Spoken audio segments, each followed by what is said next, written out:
وہ کون سے صحابی ہے جو رسول اللہ صلی اللہ علیہ وسلم کی بارگاہ میں اشعار پڑھا کرتے تھے اور آپ ان کو دعا دیا کرتے تھے؟ اے حسن بن علی رضی اللہ عنہ،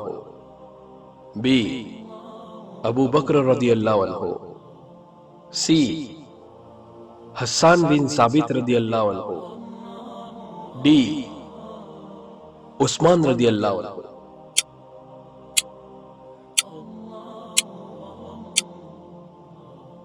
اور اس سوال کا صحیح جواب ہے سی،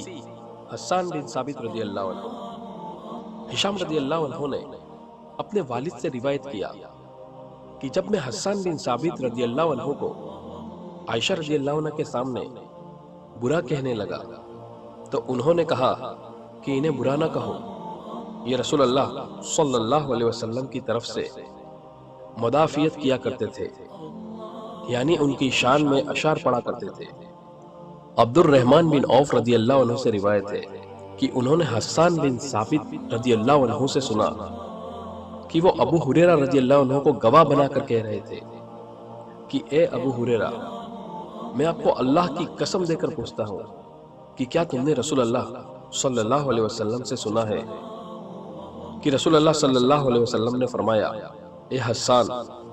اللہ کے رسول کی طرف سے مشرکوں کو جواب دو، اے اللہ، روح القدس کے ذریعے ان کی مدد کر۔ تو ابو ہریرہ رضی اللہ عنہ نے فرمایا، ہاں، یعنی میں نے سنا ہے۔ صحیح بخاری۔